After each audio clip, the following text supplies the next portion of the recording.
he said even now there are Antichrist. And that spirit of Antichrist has always been there. That's correct. Now, what is that spirit of Antichrist?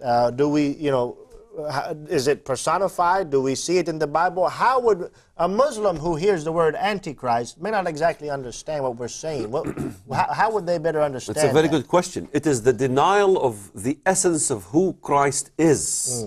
If you break down the verse very clearly, who is the liar? In other words, who is the devil? The devil. The devil is the father of lies. The shaitan. The son of perdition. That's correct. Satan. It says, who is the liar? He who denies that Jesus is the Christ, that God became flesh in essence. He is the man, Antichrist, that denies the Father and the Son. This equation is very crucial. Must deny the Father and must deny the Son. Antichrist can be Jewish. The Jews don't deny Abba, our Father. Right. It can be Catholic. They don't deny Father, Son, or Holy Spirit. Even the Jewish don't deny the Holy Spirit. In Islam, the Holy Spirit is the angel that visited Muhammad. Well, the angel that visited Muhammad, if you look at the biblical concepts of this angel that fell from heaven, that visited all these false spirits, before that, these were Lucifer. So in other words, the Holy Spirit becomes Lucifer in this case. And then, in fact, Islam teaches that the Holy Spirit of Islam, غير مخلوق, is not been created. If it's not been created, then means he is in the element of creation. In fact, he is used in the element of creation of Jesus. وَنَفَخْنَا فِيهَا مِنْ رُوحِنَا. We breathed into Mary of our spirit, the Holy Spirit. Right. And Islam definitely teaches this. This Holy Spirit supposedly created Jesus, that, that comes from Allah. And so this Allah figure in Islam is a new name of a new deity that never existed in the Bible. In fact, Muslims will argue all the time and say, well, Allah is simply the word for God. Yeah, Arabic word for God. Yes, if Allah is definitely simply the word for God, then we could ask our Muslim friends to tell us, if somebody converts to Islam, what must they do? Well, they say, repeat after me, there is no God but Allah. Yeah, yeah. Say, okay, let me repeat after you, there is no God but God. Yeah. Now let's go have a Starbucks coffee, and let's get along. I don't need to convert, because I do believe there is no God but God. Right. Oh, no. You have to say there is no God but Allah. Right. But you just told me Allah simply is the word for God. Yeah. If it's simply the word for God, can I substitute the word Allah for God and say there is no God but God? How about Yahweh? There's no God but Yahweh. Will they receive that? No, because Yahweh is not mentioned in the Quran. So Allah is the name of a deity that existed pre-Islam Arabia. In fact, Muhammad, the Prophet of Islam, is named Muhammad ibn Abdul Muttalib ibn Hashim. Muhammad ibn Abdullah. The servant of Allah. Why was his father called the servant of Allah? Allah was worshipped in Arabia pre-Islam. That's right. But Islam claims that it came to basically correct the concept, because they have corrupted this concept, and Abraham supposedly built the Kaaba. If Abraham built the Kaaba, why do we have the cave of Machpelah in Hebron? I know what that place is. I used to go there myself. That's where Abraham is, and his children and his whole family. So when he built the Kaaba and he lived in Saudi Arabia, and his son died, he went all the way with a dead carcass to Hebron, 1,000, 2,000 miles to bury his dead body in Hebron, then went back to. There was no connection of Abraham in Arabia. In fact, Abraham came out of Ur, left Ur. Ur, the worship in Arabia, in Ur of the Chaldean, was the worship of the moon god. The worship of the moon god, or the moon concept, came from Babylonia. Nabonidus, the son of Nebuchadnezzar, introduced the worship of the moon god. But Muslims say we don't worship the moon god. We don't worship a crescent moon. However, you elevate the crescent moon in the highest tip point of your holy places. Right. In fact, they persist on making this crescent moon over every cross in every community. I used to live in Bethlehem. The crescent has to be higher than the place of Jesus's even birthplace in Bethlehem. So the Bible talked about the removal of the crescents. In fact, the Bible itself called Lucifer in Isaiah 14. In Isaiah 14 it says, "How art thou fallen from heaven, O Lucifer, son of the morning." If you look at the Aramaic, which is close to the Arabic, how art thou fallen from heaven, let's say the English. Let's not translate everything into the English, but that part, Lucifer, is the word Hilal ibn Sahar.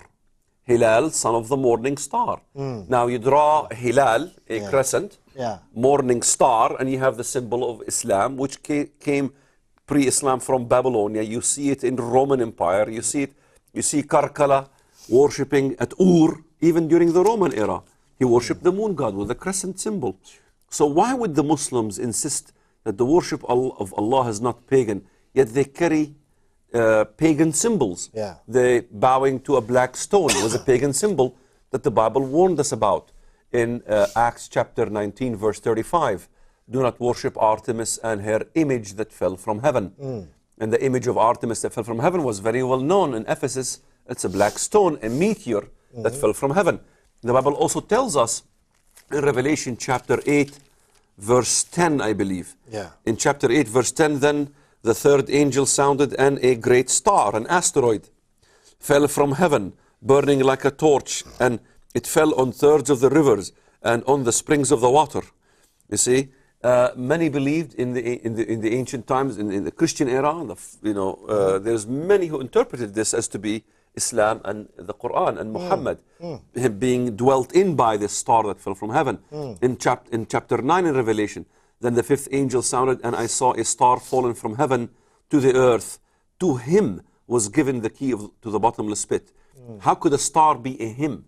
The star is a person. Yeah. It is Lucifer when he is cast out of heaven. In fact, the casting out of Lucifer in heaven is pretty much described in the Quran itself. إِنَّا أَنزَلْنَاهُ فِي لَيْلَةِ الْقَدْرِ وَمَا أَدْرَاكَ مَا لَيْلَةُ الْقَدْرِ لَيْلَةُ الْقَدْرِ خَيْرٌ مِّنْ أَلْفِ شَهْرٍ تَنَزَّلُ الْمَلَائِكَةُ فِيهَا وَالرُّوحُ بِإِذْنِ رَبِّهِمْ مِنْ كُلِّ أَمْرٍ.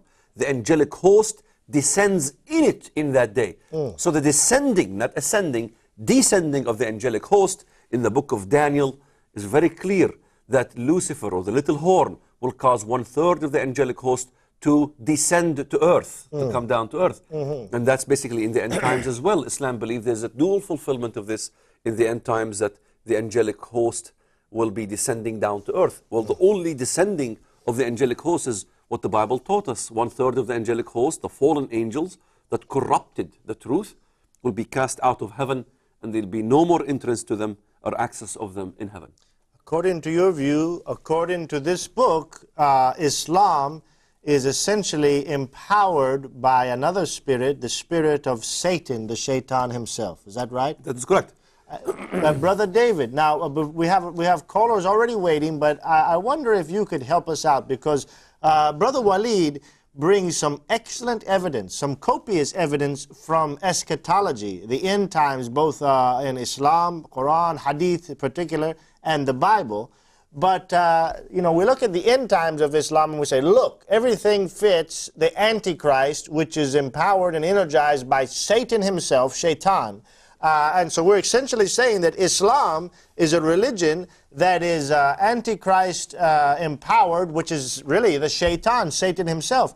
Is there any evidence in the life of Muhammad, the self-proclaimed prophet of Islam, whether it's his early life or his call to Islam, that would somehow corroborate what Brother Walid is saying from the aspect of eschatology and end times? What about how he was called, or his initial indications of what he thought when he was essentially being called to Islam? Is there anything in Islamic, not Christian sources, but Islamic sources that would corroborate what Brother Walid is saying? Yeah, there's all kinds of evidence in the Muslim sources of spiritual problems in the life of Muhammad. And if you have a problem with me saying that, or if you have a problem with someone else saying that Muhammad had spiritual problems, or that Muhammad was influenced by demons, or that Muhammad was possessed, just keep in mind that someone Muslims respect very highly once believed that Muhammad was demon-possessed. That person, of course, was Muhammad. Muhammad himself, when he began receiving revelations, was convinced that he was possessed by a demon, and he actually became suicidal. So think of this. Muhammad is supposedly encountered the angel Gabriel, but what he believed was that he had encountered a demon, and he became depressed and suicidal as a result. Who convinced him? Who convinced him that he was actually a prophet? And I think this is very important, because as Muslims, your faith in Islam doesn't really rest on Muhammad. It rests on Khadijah.